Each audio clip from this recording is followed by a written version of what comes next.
मैं इस वीडियो में आपको एक ट्री फर्न की स्पीशीज एल्सोफिला स्पेनिलोसा के बारे में जानकारी दूंगा, जो कि एक विलुप्त प्रजाति का पौधा होता है, जो आज से 3 लाख वर्ष पहले हमारी धरती पर बहुतायत मात्रा में पाया जाता था।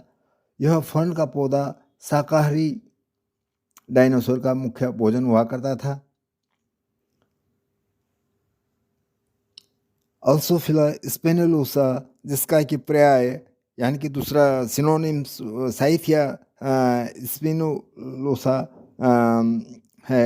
यह साइथेसी परिवार में फर्न की एक प्रजाति है और इसके तने यानी कि जो स्टेम होता है 5 मीटर तक लंबा होता है और इसको फ्लाइंग स्पाइडर मंकी ट्री भी कहते हैं।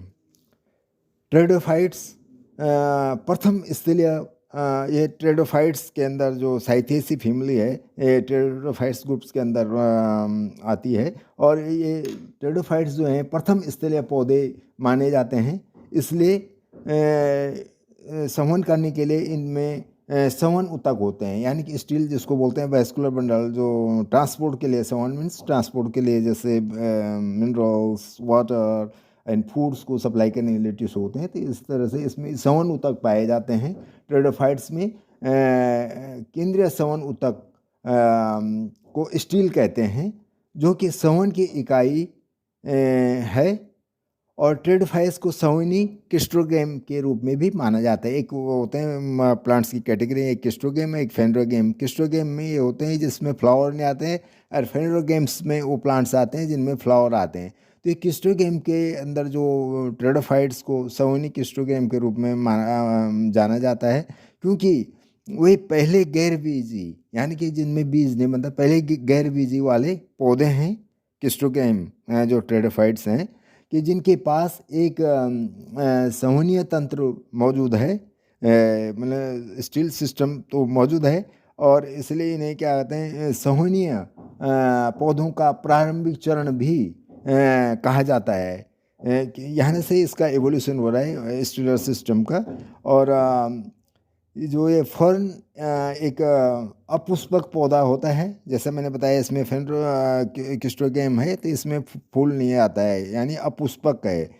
तो इसको और इसको जड़, तना और पत्ती 3 भागों में बांटा जा सकता है। यह बीजाणु धानियों से बीजाणु उत्पन्न करता है, यानी कि स्पोर्स डेवलप करता है, जो कि पत्तियों के जो है जो फ्रंट्स होते हैं उस पत्तियों के जो निचली सतह में पाए जाते हैं और इससे नए पौधों की उत्पत्ति होती है। रीजनरेशन स्पोर्स से इसमें रिप्रोडक्शन होता है। ये देखिए बीज से, इसमें बीज से नहीं होता है बल्कि स्पोर्स से होता है। तो यही इसका जो फीचर्स है। जबकि अदर जो पुष्पक पौधे होते हैं उनमें बीज से जो है इसमें रीजनरेशन के लिए होता है। तो ये बीजाणु धानियाँ पत्तियों में पाई जाती हैं, जो कि ध्यानपूर्वक देखने से ही दिखाई देती हैं और बीजाणु के माध्यम से ही इसमें प्रजनन होता है, न कि बीजों के द्वारा। ये मुख्य अंतर है इसमें ट्रेडोफाइट्स में।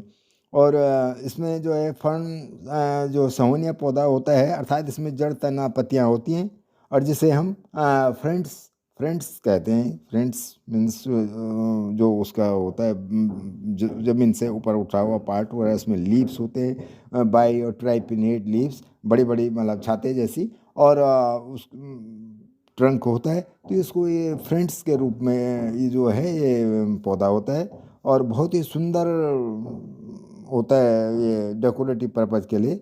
और इस फर्न का जो है 300 मिलियन से भी अधिक साल पहले इसका विकास शुरू हुआ था, कार्बोनिफेरस अवधि के दौरान पृथ्वी पर। और अभी हाल ही में जो है जी मीडिया की टीम ने जो है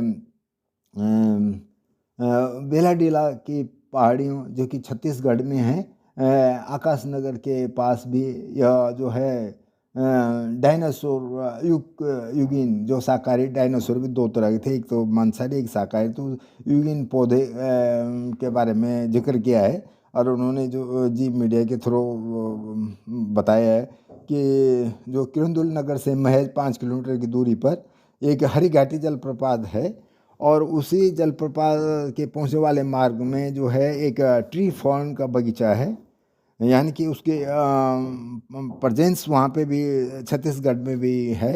ये मुख्यतः वेट फॉरेस्ट में मिलता है, तो वहाँ पे उसका हैबिटेट मिल गया। तो यहाँ पे भी इसके मतलब ये है कि डायनासोर का जो है पौधा यहाँ पे मिलता है, ट्री फर्न। और इसके अलावा मैंने पिछले वीडियो में तो आपको डिटेल में इसको इंग्लिश में बताया था कि इसका जो है नॉर्थ वेस्ट में तो बहुत ही इसकी पॉपुलेशन है, एक दुखी जगहों पे, ये जो कुमाऊं ये पार्ट्स में अभी प्रेजेंट में, और चमोली डिस्ट्रिक्ट में भी पहले रिपोर्ट किया था। लेकिन अब उसकी प्रेजेंट टाइम में उसकी पॉपुलेशन जो है किसी लैंडस्लाइड या उसकी वजह से अब वो वहाँ पे दिखती नहीं है, जो जिस एरिया से की गई, लेकिन थोड़ा बहुत कुमाऊं में है। और जो है पूर्वी हिमालय यानी कि ईस्टर्न हिमालय या नॉर्थ ईस्ट रीजन्स में या बहुतायत में बहुत एविडेंटली जो है मिलता है। लेकिन इसकी पॉपुलेशन बहुत तरह से, जैसे शिफ्टिंग कल्टीवेशन और अन्य जो बायोटिक फैक्टर हैं उनकी वजह से वहाँ पे भी इसकी पॉपुलेशन को काफ़ी खतरा हो गया है, जो कि बहुत ही विलुप्त होने का के कगार पे ये पौधा आ गया है। और उत्तराखंड से तो ऑलमोस्ट ये एक्सटेंशन की ओर जा रहा है, यानी विलुप्त होने के कगार पे।